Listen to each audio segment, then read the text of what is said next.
Hi, everybody. Welcome back to another week here at Wired Differently. We've got me, Christina Blue Hooper, your business designer, Victoria Caldwell, your master of all people systems and fractional COO, and Mindset Melanie Branch, your master of getting your brain to do what it needs to do. Before we get into today's topic, I have to show you guys something that Theo and me found at the store this morning. Oh, wait a minute. And they came in all of our colors. So I'm going to get the pink one and the purple one to you guys so we can all have one. And it's a pen. I love it. It's a, I couldn't. We found these this morning. So, all right. For that little commercial break, we'll all have matching pens that we can show up with soon. Right, our topic for this week is what to do when your business lacks innovation. And I love this topic so much because, I mean, I'm a creator, so I like to create. I love innovation. I love challenging people to find new ways to do things better, right? Follow the mission of get your clients from A to B faster, easier, more successfully. However, as the three of us know, you need guardrails on innovation as well. So I want to talk about how to get more innovation in, but I also want to talk about how to keep innovation from sabotaging your success as well. Because we can over-innovate. Your area of expertise, ma'am, less ours. Well, y'all have insights from being on the boat when the captain's going, wee, right, as well. And like what that does to the people around you, to your audience, to your business partners, your clients. So I think that's, maybe a good starting point is to define innovation, right? So like Victoria is somebody who is literally stepping into businesses and helping people figure out where to take their ship without sinking it. What does innovation mean to you? To me, well, it's multi-layered. It's not just one definition, but when I'm looking at it in terms of not sinking the ship and not derailing it, it's basically looking at new ways to do what we're already doing better or do what we need to do better, not just coming up with another harebrained scheme that could be done that really doesn't that really doesn't serve the mission and the goals that we're moving towards. And I want to hand you a soapbox to dive deeper on that one. The mission and the goals, because that was one of the things that you did to me to put a guardrail on innovation is you're like, okay, ma'am, what are we trying to accomplish here? And how does that thing fit with it? And I'm like,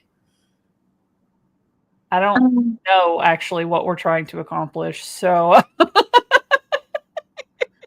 and see, these are usually like voice notes and I'm over here like. I can hear the facial expressions and the replies on the voice notes usually. I figured I say, that's a great question. I say that because I literally don't know the answer. I'm like, that is such a great question. And you're just buying time because you're like, you know what? I really haven't thought about it. And I mean, that's so like unpacking some of what you just said. We're innovating to fulfill our mission better, not just because.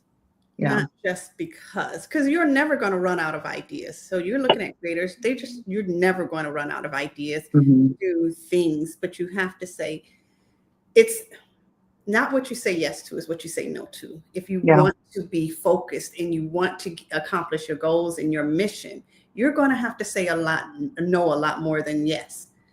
And innovation for the sake of innovation and creating is a waste of time, resources, energy, and it's very frustrating. And then you have the opposite end of the spectrum where people are working themselves into the ground and losing the plot, and then they lose access to their innovation and their creativity, and they've lost their mission just as much as somebody who's overly creative and into innovation. So, from my perspective, I was talking about this on my live this morning. I was like, Victoria is going to talk about flow state, and I'm going to talk about how to protect your creative energy at all costs, because that's when the entrepreneur gets sad, is when they're waking up every day thinking they're just going to do the same shit they did yesterday. Yeah. And then I come at it from protecting the flow state. But if you're too busy doing everything else, because when you start going off on these innovative tangents, it throws everybody else off. It throws the team off because they're like, okay, what are we doing today? Question. Difference between a tangent and a side quest. Was that a question? Oh. That's a good one. Tangents are semi-related to what you're doing. Side quests are when you're bored and you need something to entertain your brain and get dopamine. I like that. I'll take it. Right. Well, and I think that's part of it too, right? When we're talking about like chaotic innovation, we're talking about an understimulated, somebody who's not in the flow state, somebody who's spending too much time on the things that drain their battery and not enough time on the things that charge it back up. Yeah. And you know, it's a vicious cycle, you know, because when you go off on, and I'm talking from a team perspective, when you go off on this, you don't have time to really get the team on board and keep them focused. Yeah. And then they're not performing the way you want them to perform. And so now you're feeling like you have to get in and do it. And now you're doing everything. And now your creative energy, because you're out of flow. And when you're doing stuff that take you out of flow, now your creative energy is not as powerful or potent.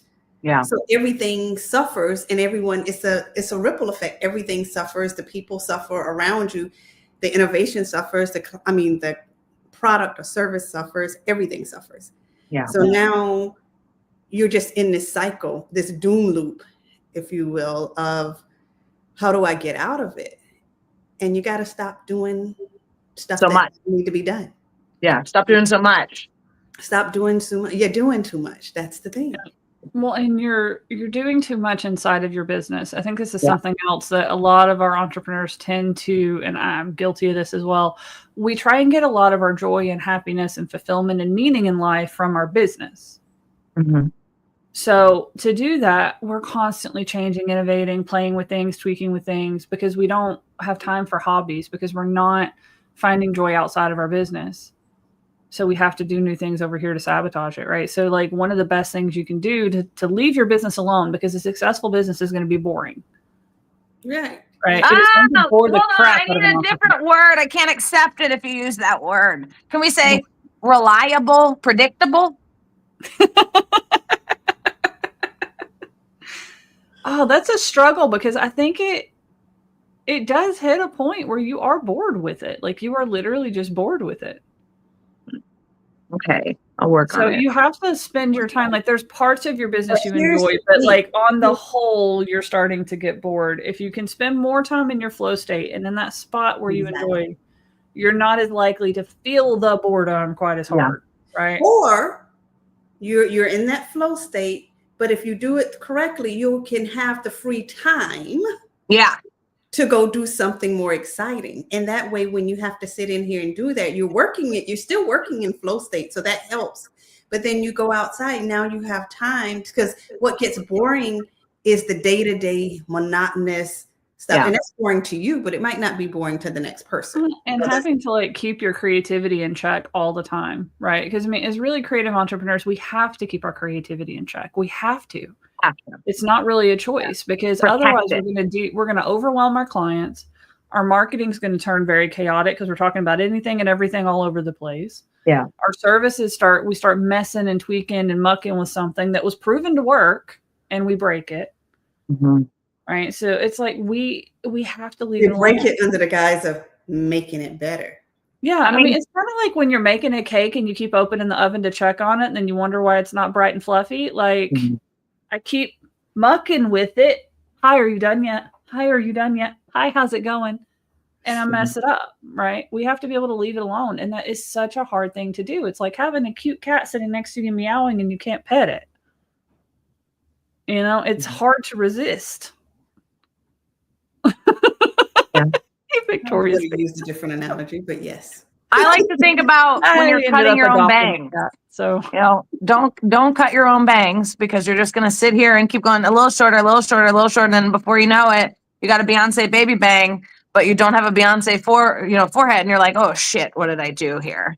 Right? How many times do we see a student at the Neuro-Spicy Academy We're like, oh, okay, you're launching your workshop. You're doing this, you're doing that. What'd you work on today? And they're like, I edited my website. And what the fuck do you mean you edited your website? What do you mean? Did you? Oh, well, I changed the colors of the buttons and I did this. I said, you didn't make any posts for Instagram?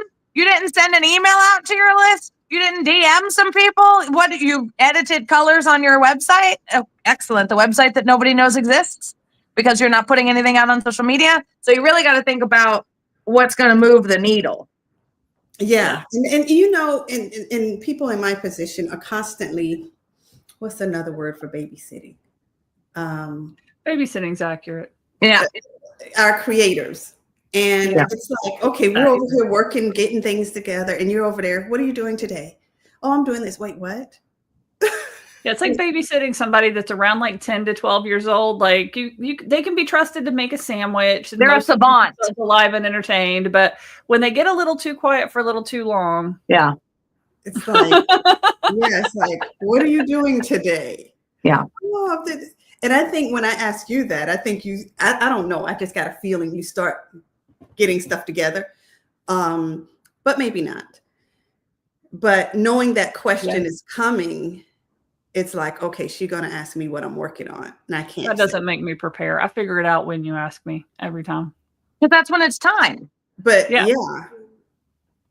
Because now I do it pretty much every day. Yeah. Yeah. And it works. I don't know what it is until you ask me. I was just like, okay, I think she's okay. And then she's somewhere else. I mean, from the demand avoidant neurodivergent perspective, the drive for autonomy is very high in a lot of us. The question that I ask my kids and my husband and anybody else that'll listen, I say, what's your plan? Right? So just what's your plan? You don't even have to say today. You don't have to say anything, because what you're going to get is whatever they're thinking about out of them. So, when my 16-year-old is out of school at 2:15 and he's not home by 4, I'll check the app. I'll see where he is. I go, what's your plan? And that's when he's like, oh, I'll probably be home around 5. We're farting around at the park, la, la, la, la, whatever it is, right?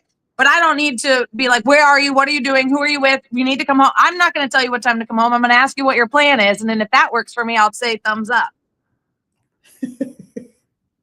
Freedom is important. No matter what kind of entrepreneur you are, the freedom is important. Some of us just need the reminder. Victoria and I are like, let's plan, let's figure it out, let's go, let's do it, let's execute.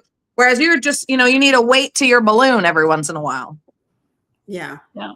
Yeah. So, we've talked about like innovation gone right. We've talked about innovation gone wrong, but we haven't actually talked about how do you do it, right? How do you do innovation correctly? I'm going to say that the only time innovation is just whatever you want it to be is in the early stages of business, where you're really trying to figure out who you are, what you do, who your client is. You're in these early planning stages. Yeah. Now, if you are further along and you've already got existing clients, you've already sold some services, you already kind of know what's going on, innovation should be driven by data. Innovation should be, my clients are asking for this. I see a problem at this part, right? I'm taking somebody from A to B, and at like 8.5, something's going off the rails. Yeah. So let's fix it. So when we're doing those kind of things, and this is something I maybe treat a little differently than some other entrepreneurs, most people come at this in like quarterly cycles. So about every 3 months, they're like, let's look at our data. Let's figure out what's going on. What would we like to change? What are some opportunities that we can take advantage of? What are some problems that we might want to solve? And let's narrow that list down to a few things we're going to work on over the next quarter. That's generally what most people do. Now, we are usually working with very early stage entrepreneurs. So I encourage that process happening monthly in the early stages, because you need to be looking at your data more frequently. You need to be talking to customers more frequently. You need to be talking to staff members, if you have them, more frequently, business partners more frequently, leads, communities, everywhere that you have gathered a collection of people that cares about what's happening, talking and figuring out what's going on. And I think that happens monthly for a while, right? Until you're at those like 10 case study level clients like we talk about at the academy. And then you can start shifting into, quarterly, because your systems are more stable. Mm-hmm. And you're not going to want to mess with them as much then, like you would in the early tinker days. Yeah. Yeah. Innovation must not happen every 3 months. What? Do not innovate every 3 months. You don't need a new logo. No. You don't need a new course. You don't need a new launch. You need to be given everything that you've done 6 to 12 months to figure out if it's actually working. And here's the thing, and I learned this in Daniel Priestley's book, and this is important. Daniel Priestley's oversubscribed. Innovate the ecosystem, not the product. Yeah. Yeah. The only time I innovate inside of a product is if it's in response to a confirmed problem. Yeah. Not a gut feeling, not a vibe that I have, not a thing like that. But like I can prove with data, with conversations, that there is a problem right here. Right. And we're going to look at some potential solutions. We may be creating something brand new. We might be. So that's where we can get a little innovative, a little creative. Yeah. But it's in response to a confirmed problem, not a gut vibe. I think so often, and I mean, I know we say trust your gut a lot, but when it comes to some of this kind of stuff, trust your gut, verify with data, and then make decisions. Yeah. And then that doesn't mean you don't improve. It means if you have a core signature thing, product, or service that's working, doesn't mean that you're not constantly making improvements to it. It means that you're not completely changing the whole thing just because you're bored or just because you think, hey, this would be cool. If this is your bread and butter and this is the thing that made you who you are, what you are, and you love it, and you can tweak it to make it better. Because there's a problem within it. It's like an app. You don't change. The app is still the same. You just keep making it better. Yeah. Yeah. And there are occasionally major overhauls in business, right? Blockbuster's the example that a lot of us like to use because we watched, for a lot of us elder millennials, we watched Blockbuster's demise because they refused to innovate. They refused to innovate. They had the opportunity and refused to do it. Yeah. If they would have been listening to customers, paying attention to what's going on in the marketplace, having conversations, they could have easily gone like the Netflix route with the mail order things and then they could have led that market because they had the market. Yeah. There might not have even been a Netflix. Yeah. I mean, it could have been, but they were in the right position to lead innovation in that spot. But now there's I think one Blockbuster around and it operates purely for nostalgia. Yeah, you can sleep over. You can rent it out overnight and sleep over in the Blockbuster. Yeah. Now it's like an attraction almost instead of And I was like, why would anybody want to sleep in a Blockbuster? Okay. But listen, I remember a Friday night as a 14-year-old girl rolling up to the Blockbuster to find a movie in your jammies and then hoping to see your crush from high school at the Blockbuster too. I remember that. I remember getting the candy and the popcorn and the line, and your parents are rolling their eyes like, we have popcorn at home. I'm not spending $20 on popcorn. You're like, but I need it. Yeah, absolutely. Blockbuster really missed the mark, huh? Yeah. Blockbuster was cool. Blockbuster. Yeah. And I mean, that's why it's when we sit here and say we're putting guardrails on innovation, trying to restrain it, trying to make sure you don't sabotage things, innovation is necessary. Yeah, it is necessary. Blockbuster could have innovated, led the market, and been the Netflix of the world instead of, being a theme park attraction in the tiny little Blockbuster town now. Yeah. And somebody innovated that. They were like, okay, well, we don't have to get rid of it. We can now it's a museum, pretty much. Yeah. I don't even know if they put new movies or if it's all old movies. But yeah, the Blockbuster Museum. And then you have to stay there because who has a VCR at home? Mm-hmm. Yeah. So I guess you got to camp out over there. Yeah. VCR. Please be kind. Rewind. Yeah. That little melted cartoon tape thing. Mind you, they charged you if you didn't rewind it. Yeah. Charged you if you didn't rewind it. They're like, the kind of shade you would get from your librarian too when you would bring your book back late, and they're like, oh, or you want to check out a new book, and they're like, you have a 30-cent fine. And I'm like, my parent couldn't drive me. Why am I in trouble? What are we talking? Ugh, God. No wonder I don't go to the library anymore. Yeah, so the little tiny town that I grew up in, my aunt owned the video store. So we got a Blockbuster right before Blockbusters died. I think it was there for maybe a year. It was there just long enough to hurt her business, and then it went under. Yeah. Oh. So I used to go to my aunt's store and they had the actual rewinding machine. So I'm like, why are you penalizing people for not rewinding them? You just pop it in here. It's done in 10 seconds. Yeah. We live in a tiny town. It's not like you're dealing with 1,000 of these things a day. It's 10, maybe. What's the problem? Yeah. Weird stuff. All right. So Oh, I don't even know which question to pick. All right, let's talk about this one, because how to use customer insights to drive innovation. Because we talked about it should be in response to a problem, right? So Melanie, dive in. I want to dive in because this is also what I sent an email out to my list about today. And something that one of my new clients asked me about on my live. And that is like you were something. psychic and started talking and preparing early. What? Look at me go. Anyways, this client reached out on the live and was like, do you think it's worthwhile to ask your customers, and I like the word clients better, like what they really want from you? And I was like, oh my God, what a good question. Yes, we're actually talking about that on the show today, and how one of our students ended up reaching out to all of her old clients and current clients and stuff, and figured out that they all wanted something that she wasn't even offering, and it was something that she would have rather done. Nice how that shakes out. So, like we've said on every other episode, the humans first. Yes. Yeah. There's so we much. had one student that reached out to like for the innovation. It gives a container for it. So if you go out there and do it, like, okay, I'm thinking about this, put it out there and see what problem are you solving. And are these your ideal clients? Are these your case study level clients? Yeah. And why wouldn't you want to continue to solve problems for them? Yeah. Like it gives a container and you get to create. Yeah. And it's a lot easier. Or innovate. I would say innovate. When I say create, creators start thinking that means create a whole new product and service and whole thing. Innovate. Yeah. Yeah. Like we had one student that went and talked to the people in her network, right? Because it's easier to sell to an existing network than it is to create a new one, right? If you've already got an in into a community, take advantage of it, right? Like start thinking about what those people want. She ended up in a whole new market. We were looking at, people who work in corporate America. We were looking at, the people who employ them. And that was kind of the two markets. But she had an old mentor that was in the education space, the college space. So she was able to take a lot of the stuff that she already does, right? And easily tweak it just a scooch, and it worked for the education market. Yeah. Yeah. So, I mean, looking at, who you've already got and where you can make a little bit more impact, make a little bit more revenue with a minimal amount of work. We're not doing a lot of pivots all the time.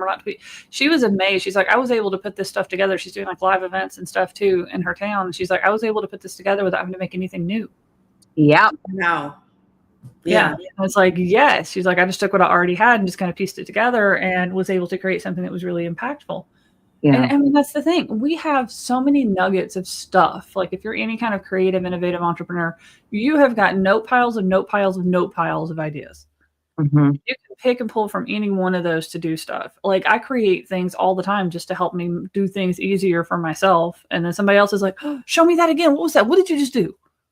I'm like, oh, this. And they're like, oh, like I could make a whole training on something that I just kind of did without even thinking straight. I'll tell you, I watch every video in 2X except for when I'm watching you do something live. And I'm like, stop, I don't know what you just did. Slow down. What are you even talking about here? What'd you even press? What's going on? Like, it's like when I watch football, I don't know who has the ball. I don't understand what's going on because you're just such a whiz. You're like, dooba. I'm like, what? I was just telling you the idea and you've already spun it up into IP. Oh my God. Yeah. He does that. And it's like, huh? Never mind. Just Thank you very much for making my life easier. Just sit there with your popcorn and pick your jaw up off the floor when she says she's done. That's all you can do. Because I'll say things like, when you get a chance, after you get through your list, when you get a chance. And then 10 minutes later, it's here. Like, oh, it only took me 10 minutes. And I'm like. We've had that with students at the academy, too. I've had clients do this, too. Where they're like, well, I've been working. I have this little thing, but I use it with some of my clients. And then they show it to me and I'm like, did you steal this out of a book? They're like, no, this is all mine. I was like, this is why are you not leading with this? This is it. This is it. Show everybody. And they're like, really? You think so? I'm like, are you kidding me? Yeah. I know one of our students just made a video about one of her things, the little grid with the butt, like, yep. Yeah. Yep. Yeah. Love seeing it. Right. When you see this, I'm like, wow. And I love creators. I really do. They drive me absolutely nuts. Every last one of them. But, you got to love them to keep from killing them. Right. It's like, and because it's that kind of stuff that you're like, wow. Yeah. Well, I mean, you hit a point when you've been at it for a while where it's hard to feel challenged. Yeah. Right. Like, the Yellow Brick Road is probably one of the most ambitious things I've done in my entire professional career. Yeah. And I'm still working on it. I'm still building it out. But I mean, like taking people from a startup baby business to 10 case study level clients. I mean, that's a lot. We had to talk to a lot of our customers. We had to talk to a lot of our students. I've had to look at every client experience I've had over the years, every conversation with a mentor, everything that I've ever learned, and piece it together into how do we get you from, I don't even know what I want to sell or who to sell to 10 case study level clients in a business that's ready to scale up from there. Let us also say it's not just baby businesses. We encounter a lot of entrepreneurs that have been in the game for a long time, but they've fallen so out of love with everything that they're doing that now they're like, it's like when I talk to somebody about their style, they're like, well, I really like everything. And I'm like, what does that mean? They go, sweatshirts, sweatpants, jeans. I said, that's not a style. That means your sensory needs aren't taken. No, come on, let's go. Right. So there's a lot of people that have been in the game for a long time, but they pivot so often. They don't give anything enough of a shot. They're not giving themselves enough of a shot that like they've been in business for years and they don't have 10 case study level clients because they keep trying to deal with different clients. Yeah. I mean, I call them baby businesses if they don't have that stability, right? If they haven't sold the same thing successfully to more than 10 people, they're still a baby business to me, regardless of whether they've been in business for 10 years, 20 years, 30 years. I don't care, right? You're not mature enough to grow a business yet. You're still operating at like baby, toddler, teenager vibes. You're not an adult business yet. Right. And I mean, it's a lot of work. So that's not even like very disparaging. Like to get to that, when we set that goalpost, it's not just that I have 10 case studies. No. It's that we have 10 case study level client experiences, which means you were clear enough in who you are, what you sell, and who you sell it to, that you were able to make a promise you could believe in and deliver on. Right. So that means you had to have a lot of clarity in your business. You had to have a lot of planning. You've already done the innovation. You've already gotten to some stability. You know what you sell and who you sell it to, and you were able to make a promise. Most of the time, we don't make promises on what our products and services can do because we're afraid we can't deliver. Yeah. Right. There's a mindset thing holding us back. So you've conquered the mindset stuff strong enough to make a promise. You've conquered your business enough to be able to deliver on the promise, right? You have your fulfillment nailed down. Not only that, but you considered how people feel when they do it because your client enjoyed the experience and you enjoyed your experience. So your business is set up the right way and you can repeat it times 10. Yeah. When we all can and want to repeat it times 10. Yeah. Because, I mean, a lot of times after a couple of clients, like you'll sell something, you might sell it to 10 people, and there's only 2 or 3 of those that you really enjoyed it. Yeah. Right. We've had students that have been in business for 3 or 4 years that have come to us, and they still haven't hit 10 case study level client experiences. Yeah. Yeah. Yeah. And you're learning and iterating in the process. So it's not a bad thing. It's a good thing because you're learning more about who you are in the process. You don't know who you are like I would always say, you don't know who you are as a mother until you become a mother, or a wife until you become a wife, as an entrepreneur until you become an entrepreneur. So this is a learning process where you have to know who you are as an entrepreneur, know who you want to be as an entrepreneur, and who you want to serve. And that's just a process of iteration. You're not going to get it 100% right, and you shouldn't want to. Yeah. Then you'll be bored if that doesn't anything. Then you'll be bored. And it's the discovery. The journey is more fun than just getting to the destination. Then you're like, now what? Yeah. So when I look at that, we went back and forth and getting to that 10 case study level clients as the goal. We were like, wow, that's good. Because we look at the students or just people. I've seen people in business for years are doing it. And I'm like, how they might have 10, but again, that wasn't the goal. It wasn't intentional. It just kind of happened over a very long period of time, but they weren't intentional about it the entire time. Mm-hmm. And tweaking things to make sure you do it, but tweaking it in little ways. Like if you get a client that you're like, oh my gosh, I really just don't want to deal with this. That's a problem. Yeah. That's a problem. Yeah. So, you might need to tweak certain things there just to make sure you get the right fit. And that's fun. It can be. Yeah. Well, I mean, that was what we sat down and figured out is it's like, what do we want, our students to be able to achieve? And it's like, well, we want them to be able to achieve anything. So what does that look like? What does a solid foundation for anything's possible look like? How do we tell? And that's how we ended up at, 10 case study level client experiences, because there's so many things you have to be doing right. Right? Mindset, customer alignment, marketing, product fulfillment, all of those kind of things have to be lined up right to make that even possible. And there's a lot of innovation that happens in that process, because you're planning out what you think the customer experience is going to be and how you're going to take them from A to B, but it's probably not going to work the first few times you do it. Right? Yeah. You think if I do, it'll have to work. And then you take on client A and they're like, they send it off into a derail with something you didn't even consider. And you're like, oh, okay. Yeah. Might have to rethink this part of it. And then client B comes along and they give you another, swerve in a different direction, add another curve to your path. And you're like, okay. Right. So, I mean, it takes some innovation to continue that process. That's why I say, like, when people teach you the quarterly kind of review and goal setting and what are we going to improve, that doesn't work when you haven't hit those 10 case study level clients yet. You have to innovate faster. If you have a 6-week program, you can't wait 12 weeks to figure out if it's working.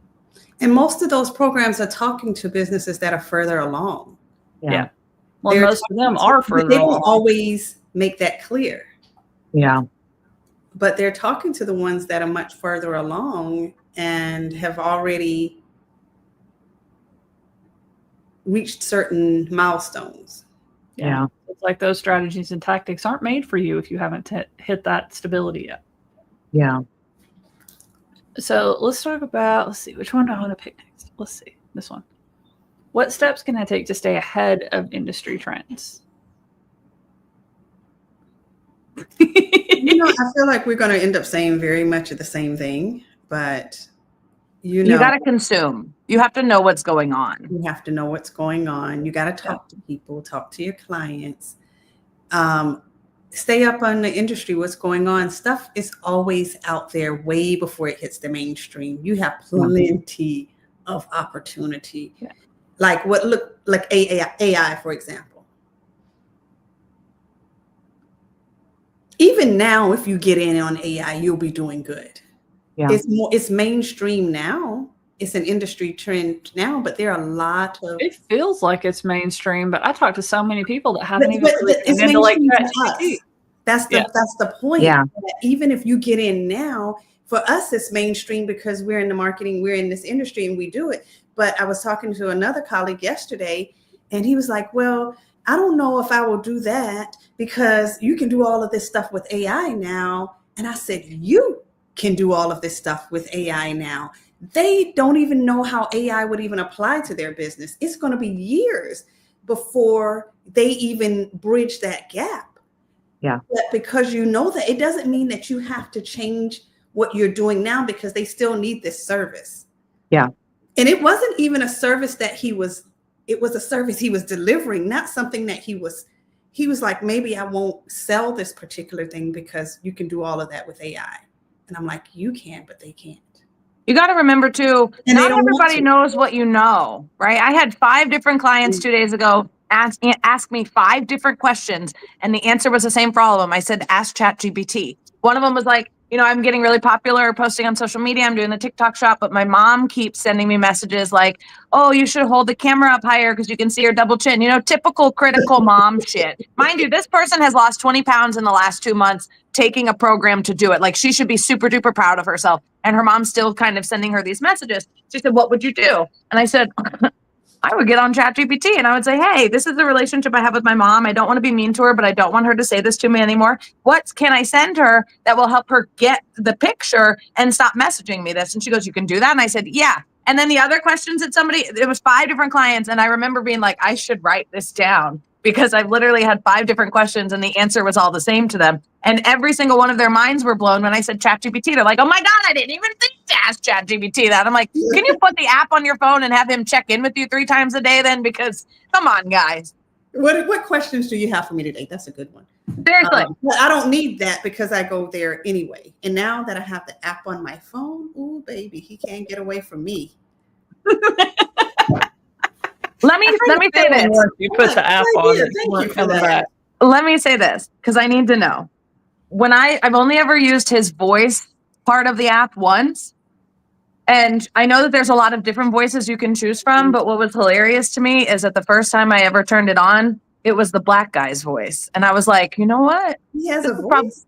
Yeah, there's Oh yeah. many voices. There's Everybody girl has a voices. voice. There's this, there's that. And I was like, I You wonder got if the this. app. Why aren't you making him talk to you, Victoria?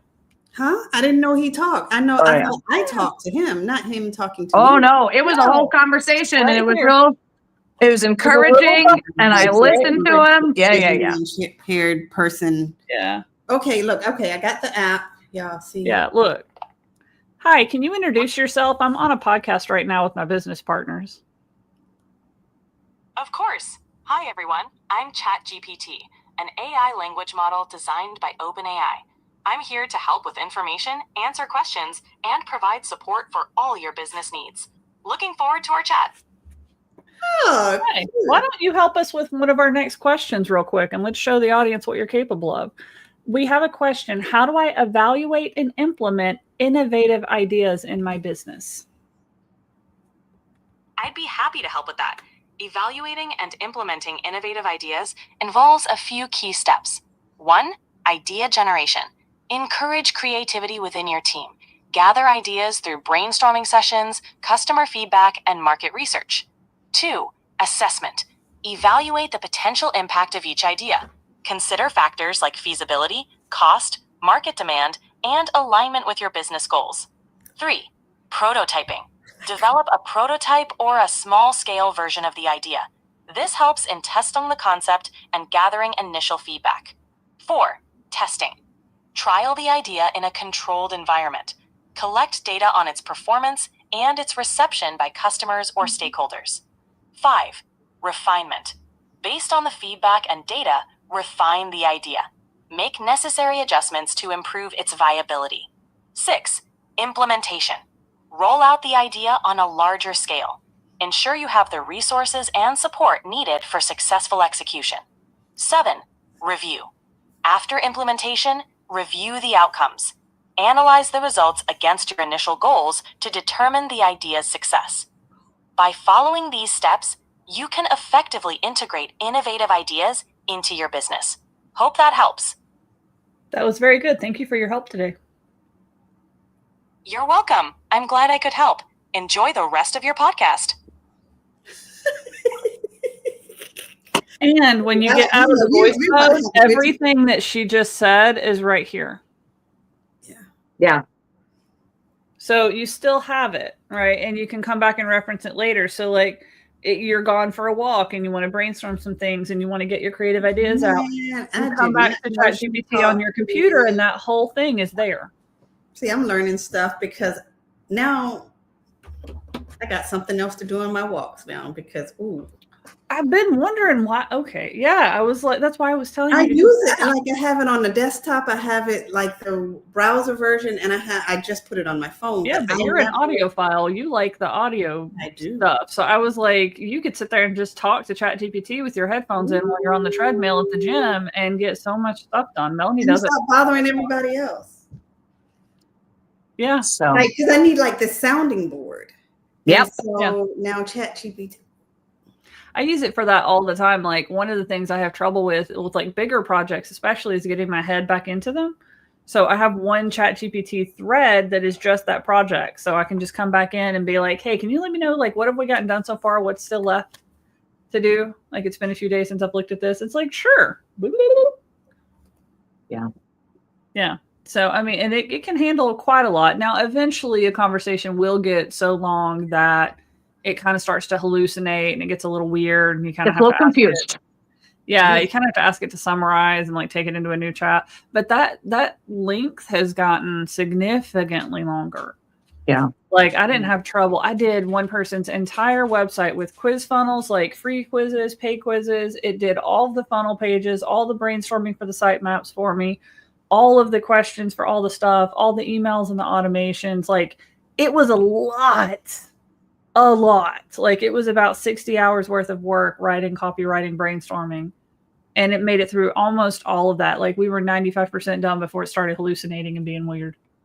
You know, I had somebody hop on my live the other day and she was like, oh my God, I'm so excited. I finally figured out what my passive income is going to be. I have the 6-month self-love course or 6-week self-love course that I'm already doing with all my clients, blah, blah, blah. And I straight up looked right at her and I was like, well, right at her on a live. And I said, I need you to take your thoughts to ChatGPT, have ChatGPT organize it into the thing, right? You don't type it all up on your own and then copy and paste it into ChatGPT and say, make it better. I said, because this should take you 2 days to create this IP at the maximum. Go on to ChatGPT, tell him all of your ideas. He'll help you evaluate them. He'll help you put them into a clear place. Then all you have to do is figure out what platform you're going to be selling it on and turn it onto there. Because I knew this person was going to turn this 6-week course creation into a 6-month thing.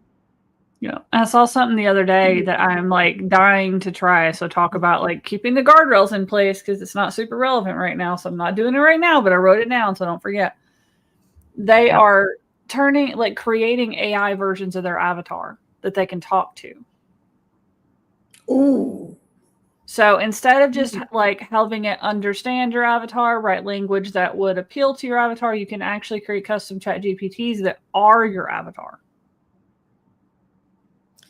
This is not an excuse not to talk to people. No, yes, it's not. You actually have to talk to people in order to build an effective avatar, right? Like you're not going to have a doppelganger for your ideal person if you don't know who your ideal person is in the first place. Is it bad to say that I actually have a client that I've worked with multiple times who, when I do want to run a new idea by them, I just use her because she actually says, even like she'll tell people, she's like, I'm Melanie's ideal target client. Like I really just am Melanie's ideal to every single thing that she teaches is the stuff that I want to know. So I just message her and say, hey, what do you think about this? That person, that's golden. Yeah. If you want more of that person, I don't know if let me shut up. I've got a few of them, but like, and your clients are at different stages too, which is something that we teach at the Academy. We use like my avatar framework, which is different than any other avatar framework I've ever seen.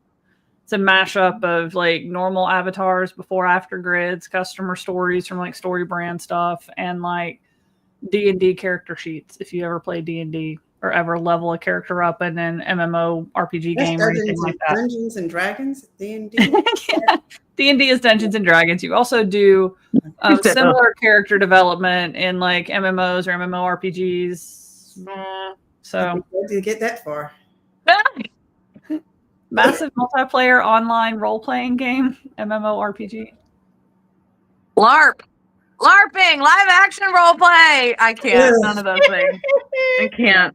I would love to go on a LARPing vacation and just spend like a week just doing nothing but LARPing. I'll LARP with you if you go to an EDM festival with me. Oh, that sounds challenging. Huh? I said, I want to see that. Right? What, me at an EDM festival or Melanie LARPing? Both. Do I have to speak with an accent when we LARP? I mean, it depends if your character has an accent or not. Your character doesn't have to have an accent. I'm not wearing a bra or a corset for anything. I'm just telling you that now. Refuse. Okay. I mean, there are some people who just do like breast bindings and run around and just go with that. Okay, we're just a wrap around your chest. Yeah, I've been playing Throne and Liberty lately, so I'm getting back into gaming again. I haven't in a long time, but now that I am more emotionally regulated and I can let my creative energy out in a productive way without getting sucked down into gaming and ignoring all other adult responsibilities, I'm enjoying it. Me and David are gaming together again. It's fantastic. So anyway, off on a tangent. The way those games and stuff work, if you're not familiar, for the uninitiated into the nerd world, essentially you have your character and they have different characteristics, right? Like if they're a magic user, they'll have certain skill levels on casting spells, certain skill levels on defending from spells. They'll have stamina. They'll have, maybe they're good at cooking. Maybe they're bad at cooking. If they're, maybe they're good at sneaking or they're horribly clumsy and bad at it. So you're constantly leveling up, not just the character to a new level, but you're leveling up individual traits about the character to a new level. Right. So you're constantly making things a little bit better, and you'll go on missions to improve not just the overall level, but just to improve this one thing. Like maybe your character, we don't have a chef in the party and somebody needs to get better at cooking. Right. So we'll go through some missions just to teach our character to cook better. Right. And that's just going to level up one skill. And it's a different way to think of it, because most of the time we think about customer avatars, we're thinking about how do we level up the entire human, not how do we make this part better and this part better and this part better. Yeah. Right. And some of those are going to be different. Maybe they don't care about cooking, that they could just sit here and eat cardboard rectangles all day and be fine. That, you know, whatever. And so like, that's not a skill they want to level up, whether we think they need to or not. True. Right. So when I teach my avatar matrix, we teach it kind of looking at customers that way, which is a little bit different. And you'll have different clients at different points in that journey. Yeah. Exactly. And you're going to get really good at helping them at one leg of the journey, and you can build partnerships to help with other legs. And you can eventually expand to help more legs of their journey to get them all the way where they need to go. Right. Yeah. So that's one of the things. Like I loved everything ChatGPT said in terms of like this question too, like evaluating and implementing innovative ideas. Having some of those clients like that you can sit here and play with, that you can ask questions to, is one of the ways in those steps to evaluate if an idea is even something that we need to consider. We can come at implementing this idea in 10 different ways. We have to narrow our choices down to like way 2. And then how specifically are we going to do that? Right. And so having these people we can talk to, making sure that we're consulting with humans, like in that list that, you know, Mrs. ChatGPT just gave us over there were lots of people steps. Yeah. Gathering the data, talking to your team, talking to your clients, testing it out in a small focus group type thing before you roll it out to everything, getting all the way through it, the focus group. And I'm going to tell you, it takes longer than you want it to always, but it takes as long as it needs to. Yeah. Yeah. Right. Nobody's like, you're not going to enjoy this time. You might not have if you're like with us and there's a process, if you follow the process versus deviating from the process that we give you. It's one thing when you're trying to figure it out on your own.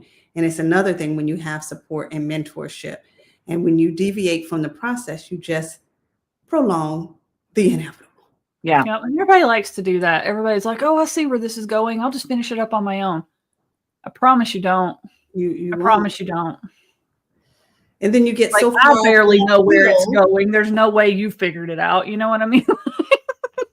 I had this conversation yesterday with one I was talking to, and we were talking about, and you know, you said, you know, this book that you recommended for us to read, and we read it. And so the guy gives a phone number at the end of the book, and he actually called, and the guy picked up, or he responded to the text message, and he's like, hey, I would like to just ask you a question. I don't know who does this, but this author did. They got on a Zoom call, and the guy told him 2 years ago, mind you, 2 years ago, that what he was doing, he was going to be spinning his wheel. It was not going to be profitable for him, that he needed to do X, Y, and Z. And he thought he knew better. So he did what he's been doing for the last 2 years. And now next year, he's going to actually start taking the advice, because he realized. And then when he decided to start taking the advice, all of these ideas was like, oh. Yeah. And I said,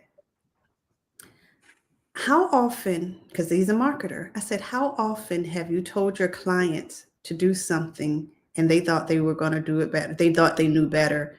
And he's like, oh, all the time. I said, you just became one of your clients. Mm-hmm.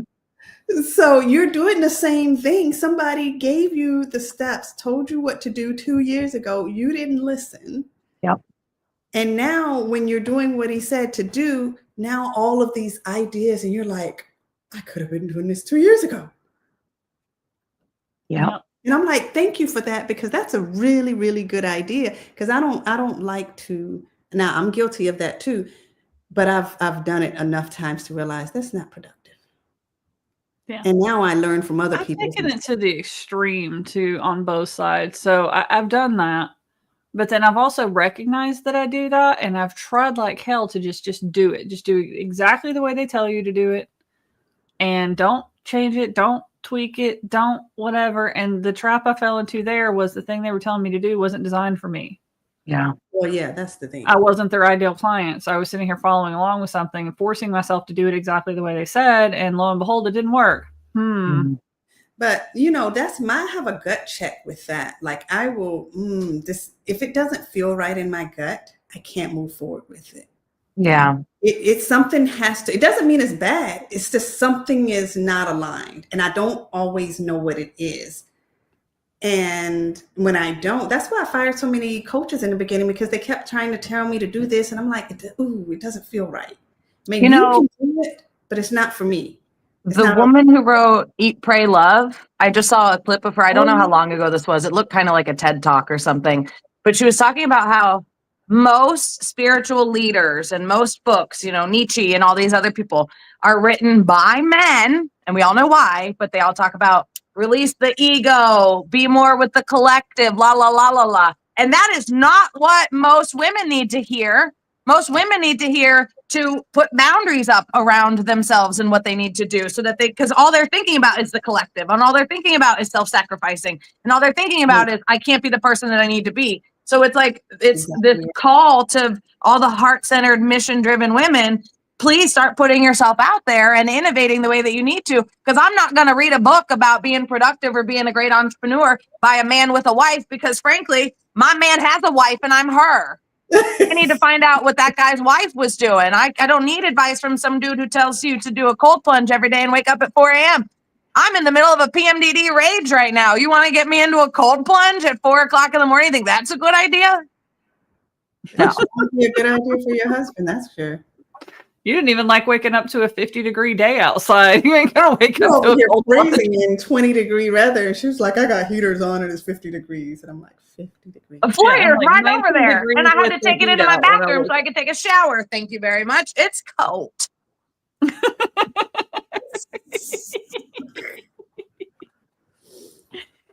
Oh, I don't like it.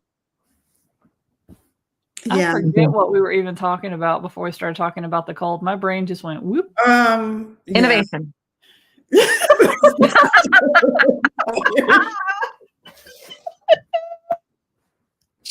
See, this is real. People are so worried about looking perfect when you go do things online, and you don't have to. You just don't have to. It's more fun when you're not. I legit cannot remember. Normally, I get back on track while one of you's talking, and what's the next question? Let's just move on. Yeah, there we go. 5 minutes. Let's look at techniques for brainstorming and generating ideas. Oh, I think, like we said, a lot of our entrepreneurs don't have trouble generating ideas. I think what they have more trouble with is executing, gathering their ideas in some type of organized way, evaluating their ideas, prioritizing which ones to try, and then slowly executing with testing and communication. See, that's what derails it right there. It's like, oh, I got to evaluate, prioritize, and execute. Yeah, and usually that's the boring part. My part, and I'm not, I'm not primarily a creator. I do have tendencies, but that's not where my strength is. That's not what I'm going to lead with. A creator would run circles around me every day, but I might run circles around somebody who is less creative than me. However, I don't worry about not being able, because I'm surrounded by creators. All I got to do is ask them, and they're going to give me 339 ideas in 30 seconds. And I'm going to say, that was oddly specific, 339. And then I trust my gut to be able to say that one. And the rest of them I just throw away because they're going to give me multiples. And then I'm like, all I say is, this is the problem I'm having. This is what I need to do. And then I watch them get into flow. Yeah. And then they come back, and then that gives them something to do with that creative energy. I get the answer because I'm like, well, this is the problem with that. And then they'll come back with another and that. And then that was before ChatGPT. So now you can just ask ChatGPT. Yeah. It's still like humans have experience and stuff they bring to the table that ChatGPT doesn't have. So, back to ChatGPT is not a substitute for people. No, it's not humans, right? But it's better than nothing. But everyone has a creative in their life, and you know who they are. Yeah. But see, I love how I've heard you talk about that a few times about if you had a problem, you just go to a creator and they give you all these answers and da-da-da-da. I want the creators in our audience like me to understand this is how I started to really change my thought process to innovation was hearing how Victoria talks about that. Because the catalyst to innovation was, I have a problem and I need solutions. Right. Where we're like, I saw a thing on Facebook. I saw a thing when I was scrolling TikTok. I saw this cool thing on Instagram. I got this neat email. I read this book. And we're just inspired when there's no reason to be, right? There's nothing that we need to solve. We're just like, I want to do it. It sounds fun. Whereas when you've got a COO or somebody coming to you or a team coming to you, it starts to change. And we can do that now by making times to check in and find the problems. Yeah, I'm looking for a problem solver. I'm like, I can execute it, but I'm not quite sure what. Yeah. It changes the thought process. It immediately gives you goalposts and guardrails, right? Because we're looking at the problem we're trying to solve. That's the goalpost. And then we start looking at what won't work and what would maybe take too long and what would maybe be too expensive and what maybe our clients wouldn't like or our team isn't able to do. And we start installing guardrails. And that starts to narrow down these ideas. Yeah. Right? Some people use systems like ICE scoring, and that works really well for them. That's one of the prioritization matrices that you can use. It's impact, confidence, and ease. So you take all of your ideas. So you just brainstorm and you go to town. You can write anything down. Everything goes. And then you say, how impactful is this thing going to be? Right? Yeah. If I do this, how much change in the right direction could it create? How confident am I? That's the C in I scoring. How confident am I that it will have that impact, right? I have a 60%, 6 out of 10 confidence level. I have an 8 out of 10 confidence level. And then you look at ease. How easy is it for me to put this solution into place? And when you're done, what you've got is a list of the ideas that are the most impactful, that you're the most confident in, and that are the easiest to implement. And that kind of forces you to focus on some of the right things. If you're coming at it from a, not just innovating for the sake of innovation, but I'm looking at my numbers, at the academy, one of our goals is to get more students in. I would love to see at least 100 students by the end of next year, at least, right? That would be an awesome goal. Do that later. Thank you. Victoria's like, I'm going to be seeing you on Friday. We're going to be working on that. I would like at least 100. More than that would be awesome, but at least 100. So then you start looking at, okay, well, if that's my goal, what do I think would work to do that? And we've tossed around a ton of ideas, right? Expanding our mentorship program, getting in with partners and people who don't work with businesses that are at the stage that we work with. There's things like paid ads, there's email marketing, there's running live events. So we would look at each of those things and we'd say, well, how impactful would getting the mentorship program off the ground be towards that goal? Yeah. Right? Towards that goal being the operative part of that sentence. Exactly. How confident are we that it would have that kind of impact? And then how easy would it be to launch the mentorship program? Right. And then you'll start just doing that times each of those ideas. And then you'll pick one or two that you're going to work on over the next month or the next quarter, depending on where you're at in your business. Yeah. Yeah. Right. Wow. What a good episode, guys. Yeah, this was fun. Oh, we are at the end of it already, aren't we? Holy crap. Okay. Innovative. Innovation. It was a very good one. It was a very good one. So, goalpost and guardrails, I think, is the summary of innovation. And you have to talk to humans, right? Yeah. You have to know what you're trying to do. You have to set up some guardrails so you stay on track and you don't get derailed. And then you have to talk to the actual humans and try your best not to make anybody just go in the process, right? And then if any of that sounds too complicated, head over to Neuro-Spicyacademy.com, sign up for the free trial today. Your first 30 days is completely free. We will help you figure out what innovation looks like for you. We'll help you innovate your business, your clients, your products and services so that you can get to those 10K study level clients and beyond, right? And beyond. So head over there. We will see you hopefully on campus very soon. And if not, we will see you back over here again next week. I think next week. Yeah. Next week for next week's episode. Until then, bye guys.